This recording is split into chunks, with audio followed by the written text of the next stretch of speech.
Hey everybody, I'm your host Kai, and it's time for another strange but true video. And I know it's been a while that I've done a strange but true video. The last one was like 2 months ago or 3 months ago. I don't know at the point of recording this video when it was, but we're gonna jump into some strange news stories that I've gathered to tell you about in this video. So let's jump into it. So the first story in this strange but true video is there was this donkey loose in the UK, right?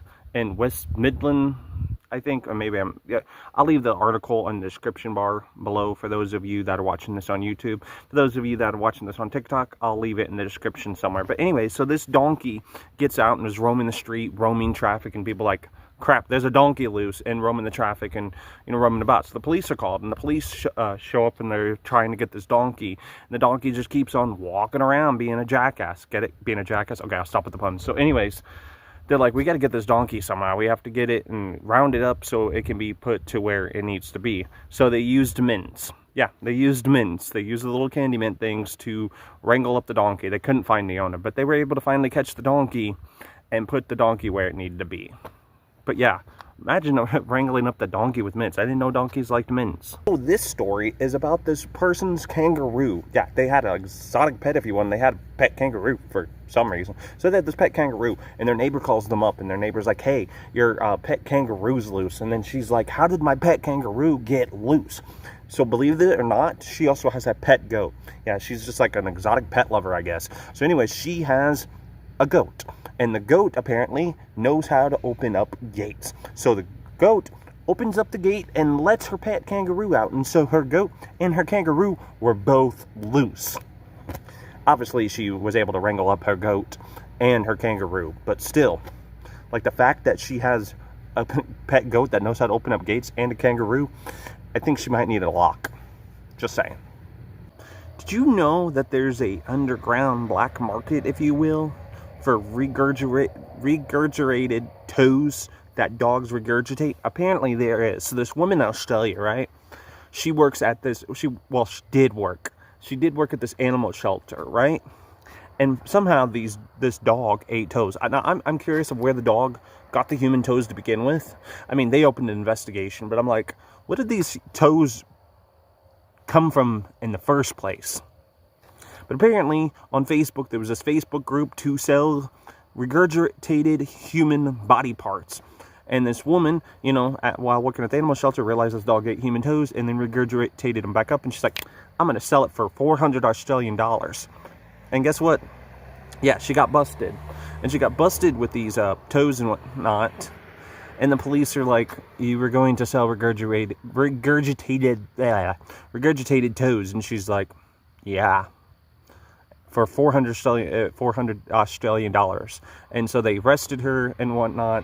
She got put in jail for a while, but she also served community service and whatnot. But there's a black market for that. What one of you sick fucks is buying regurgitated toes from that dog's ate? And where did those toes come from? Like, where did the dog get the toes to eat to begin with? I want an investigation on that, of how the dog got a hold of human toes. So there's this library in Cincinnati, Ohio, and the clerk at the library recently said they got a return book. Now, what's special about this return book is that it was checked out in 1926. Now, that's about over 100 years ago that this book was returned. So yeah, the book was checked out in 1926, and I guess this person returned it after they found it in their elderly relative's house and returned it. Now, they're not sure if this elderly relative is the one that originally checked out the book. I mean, I doubt it, since it's almost about 100 years ago that the book was checked out. But the thing is 1926 is when this book was checked out, and they finally got it returned. The library was shocked because this rarely happens. Usually when a book's been checked out that long, they never see it again. And they actually had reordered the book to be replaced already, because 100 years ago or so, when it got checked out, they just thought it was never going to return. And so a few years later, apparently according to the library records, they had already replaced the book. And so they already have a copy of that book. And the thing is they said it was in pretty good condition for a book that had been gone for 98 years. or so, like 98 to 100, give or take. But they said for a book that had been checked out that long, it was in pretty good condition, almost nearly mint condition when it was returned. But yeah, it was checked out in 1926, and they thought it never was going to return, and here it is. And they no longer charge late fees at this library, but they said that if they were to charge the late fees they used to, it would be at least be around $730 overdue fees that were owed if they still charged overdue book fees. But that particular library in Cincinnati, Ohio, does not. But yeah, a book checked out for 100 years and was returned after all that time. Pretty crazy if you ask me. So this particular strange but true news story takes place in Florida. So in Florida, there was this person and they were just chilling in their house, probably minding their own business. And then this huge 6-foot by 3-foot ice chunk just goes like right into their house, right into their living quarters. And they're like, what the hell is this from? So they contact, the airport, and the airport contacts the FAA and to find out where this ice chunk came from. Because usually planes, when they're flying in the air, there's the Boeing bombs, which are basically just when they flush the toilet and it comes into and looks like a meteorite. There's also that sometimes there's like water leaks, and the water leaks forms outside the airplane into ice and then falls to earth, right? So these are the particular instances that sometimes happens, where the FAA contacts all the airports, contacts all the airplanes that were flying around that area at the particular time, and none of them had any of those issues. None of them had any of the water leaks that would cause the ice to form outside, if you will, and none of them also didn't have any of the, the flushing the toilets in that particular area. So they still have no clue or no idea where this huge ice chunk came from that landed in this person's house. I hope the person had insurance for this kind of thing, or that, there was some kind of a compensation for this huge ice chunk that just went through their house.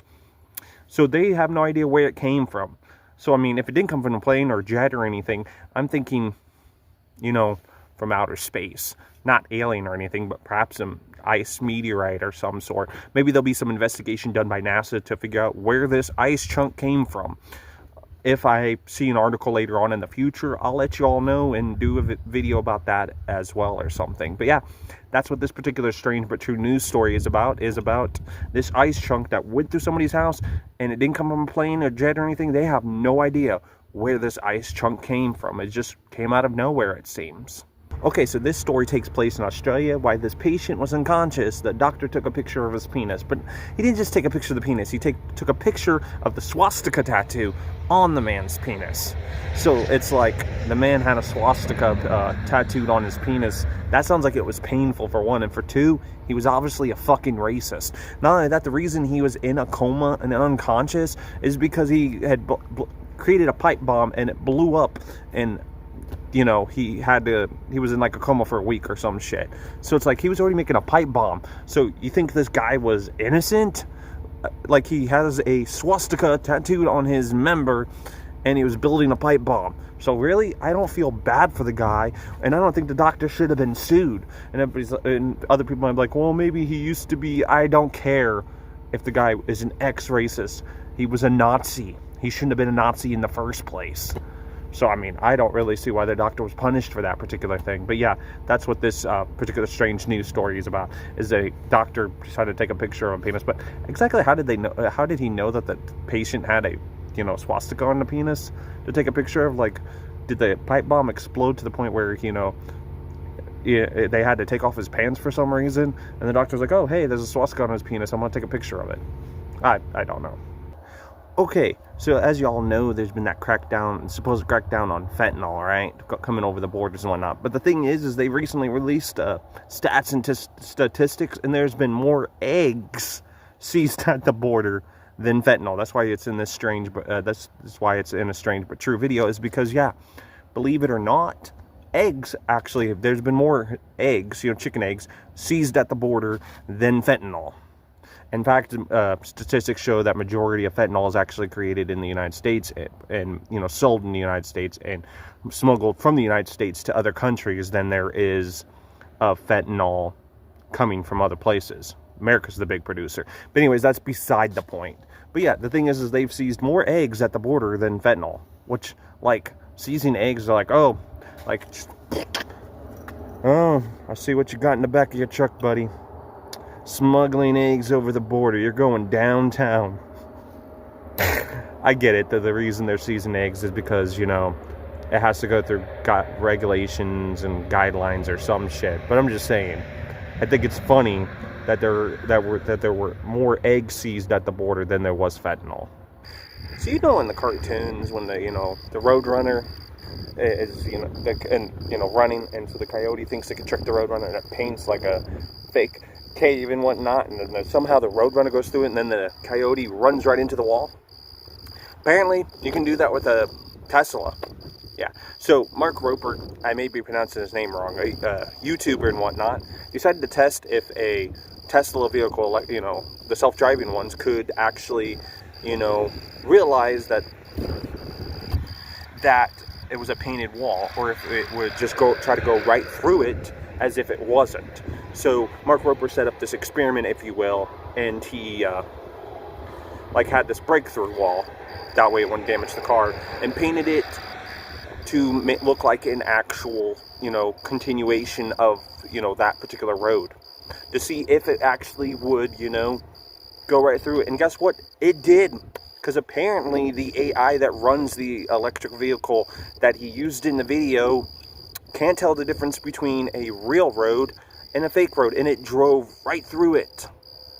That's why it's in this strange but true video, is because, yeah, it actually performed a cartoon act and was like right through it without realizing, hey, that's fake, that's not real. Which brings up a very interesting dilemma and whatnot, if you will, is how safe are these vehicles without, self-driving vehicles, if it can't recognize the difference between the real road and a fake road that's painted on a fake wall. I would have used a clip from the video, if you will, but I didn't want to use copyrighted material, and that's his copyrighted material. So for those of you that are watching this on YouTube, I'll leave a link in the description bar so you can click on his video and watch the video where he talks about it. Those of you watching on TikTok, just go to my YouTube channel and you can see it, the link, and click on the link there. I'll leave a link to the article that I got this from. But yeah, anyways, that's it for this particular strange but true story. Mimi. So this strange but true story took place on Southwest Airlines. Why is it always Southwest Airlines or American Airlines where all the crazy, wacky shit goes down, or the fucked up shit? It's always Southwest Airlines and American Airlines. Anyways, that's beside the point. So they were about to take off, and this woman stripped off all her clothes, was running up and down the aisles on the plane, screaming that she wanted to get off the plane, was naked in front of everybody. Just kept running back and forth, going crazy, screaming, throwing shit, and completely in the nude. Apparently, there was children on the plane, but surprisingly, she didn't get charged with anything. You think she would get charged with something? The fact that she was running up and down the aisles and she was completely naked.